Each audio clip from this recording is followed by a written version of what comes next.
izin ya Pak. Di sini kan saya mengadakan penelitian dari USI, Fakultas Ekonomi Manajemen. Di sini kan selama Bapak dapat alat bantuan dari APBN, dari APBN itu apa aja perkembangannya Pak? Yang pertama, saya mau wawancara Bapak, sejak kapan Bapak Ibu ini memulai asal ulos ini? 2016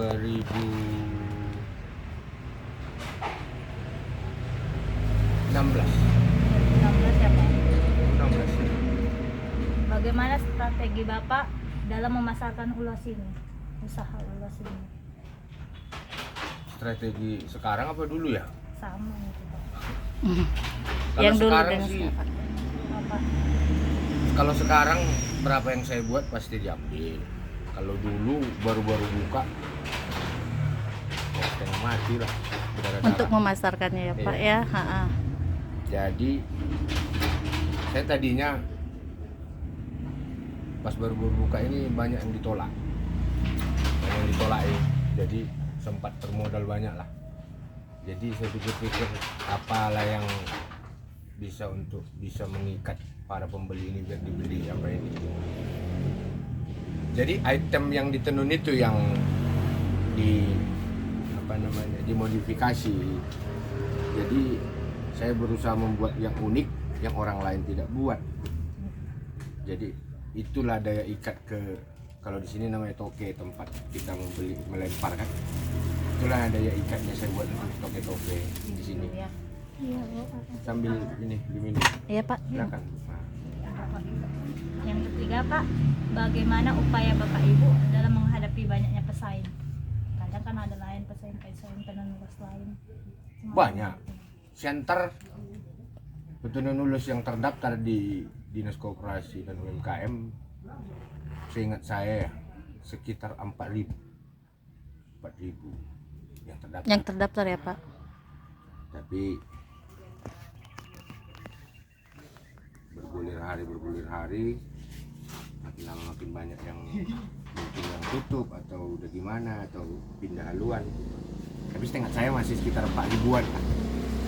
Strategi ya kualitas saja, kualitas dijaga tetap bagus, motifnya masih tetap bertahan, tidak dirubah-rubah motifnya, dan motifnya juga mengikuti Tren gitu Pak. tren itu untuk songket konvensional ya. Tapi kalau untuk ulos tradisional, motif itu kan nggak boleh dirubah ya, kualitas saja lah dijaga. Bapak, inovasi apa saja yang Bapak lakukan untuk meningkatkan volume penjualannya? Inovasinya. Iya, untuk ulos konvensional atau songket ya inilah membuat motif-motif yang saat ini lagi diterima tren atau diterima pasar. Terus motif-motif yang unik yang orang lain jarang yang buat. Terus modifikasi warna, karena kalau dasarnya kan ulus ini dasarnya warna yang umum dipakai hitam, merah, hijau, itu aja. Jadi kita coba ke modifikasi ke warna-warna yang lain sama motif-motif yang lain.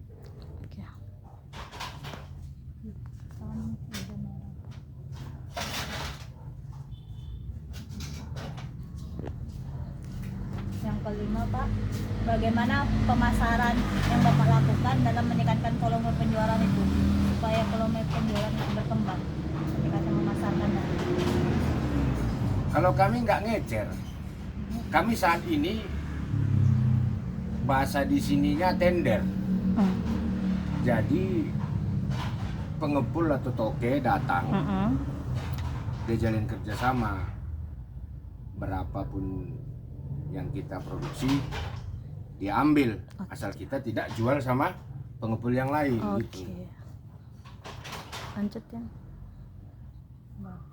Yang keempat, bagaimana cara Bapak dalam menetapkan harga sehingga harga ulos yang Bapak produksi dapat bersaing? Menetapkan harganya.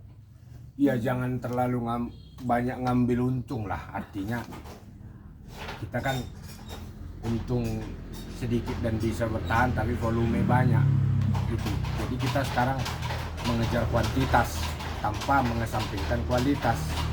Ya kita hitunglah dulu berapa modalnya, bahan-bahannya, berapa gajinya, terus kita ambillah di kisaran angka 10 hingga 20% untuk keuntungan.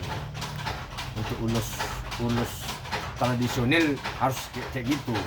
Tapi kalau ulus konvensional atau songket bisa kita untung 100% kalau unik gitu. Yang ketiga Pak, kendala apa saja yang Bapak alami dalam memasarkan ulas? Kendalanya. Kalau memasarkan Nggak ada ya, kendala sih. karena udah ini ya, Pak. Karena udah udah ada Penjemput ke sini ya, Pak. konsumen tetapnya. Mungkin waktu di awal ya, Pak. Di awal Baru-baru. ya sampai kita bawa plastik, nawar-nawarin, sampai di di kategori dibuli-buli kecil lah. Apa ini? Kayak kali ini gitu lah. Oke, lanjut. Yang kelapa. Berapakah pendapatan rata-rata Bapak sebelum adanya pelatihan dan dinas koperasi UKM? Gimana? Berapa pendapatan rata-rata Bapak sebelum adanya pelatihan ini dan peran ini di dinas koperasi UKM? Jadi sebelum ada kaitannya dengan dinas koperasi tadi gitu, Pak. Masih awal, mungkin kan masih sedikit gitu ya, Pak. Ya, Heeh. cuman gak ingat lah kita berapa kan. Heeh. Kalau sekarang Kasaran. memang ya, Sekarang aja Bapak. sekarang syukurlah dari ada dukungan dari dinas koperasi UKM, adalah penambahan alat, penambahan modal, jadi kan omset bertambah. Mungkin dulu kira-kira berapa, Pak, kotornya? Kalau dulu sebelum ada pelatihan dan ininya, Pak, dari dinas koperasi. 2-3 juta lah. 2-3 juta itu per Sebulan. bulan. Ah, Ya. itu Itu kotor ya, Pak? Heeh. Bersih lah. Udah bersih, heeh. Syukur. Kalau yang sekarang berarti Saat ini di kisaran 2-3 juta juga, tapi lebih. tapi seminggu Seminggu. Wow.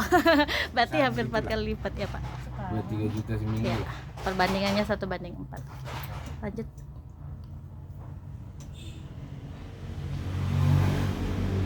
Nomor 9 ya? Ya. Nomor 9. Berapakah pendapatan rata-rata Bapak sesudah adanya pelatihan dan Iya. peran? Itu tadi. Heeh. Lanjut yang 10. Yang ke-10, peran dinas. Apakah peran dinas koperasi membantu Bapak dalam meningkatkan penjualan UMKM, pendekatan luas? Jadi peran dinas koperasi ini ada nggak istilahnya membantu? Kalau membantu memasarkan sih bisa dibilang, kan pemasarkan saya sendiri. Iya, tapi Peran koperasi itu sebenarnya yang paling utama yang saya rasakan waktu saya dikasih stimulus pinjaman dana bergulir 100 juta. Jadi cukup cukup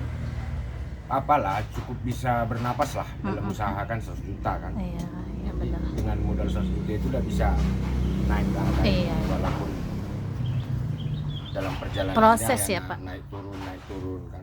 Oke. Tapi puji Tuhan udah selesai Iya. sama dinas koperasinya. Itu makanya saya dipilihnya mungkin ke sini. Iya, Pak. Karena saya salah satu yang selesai itu. Oh iya ya, Pak. Banyak sih yang nggak selesai. Lanjut terakhir. Begitulah Pak. Gitu Ya, aja. pertanyaan yang saya inginkan. Terima kasih atas kerjasama. Gitu aja. Iya, Pak.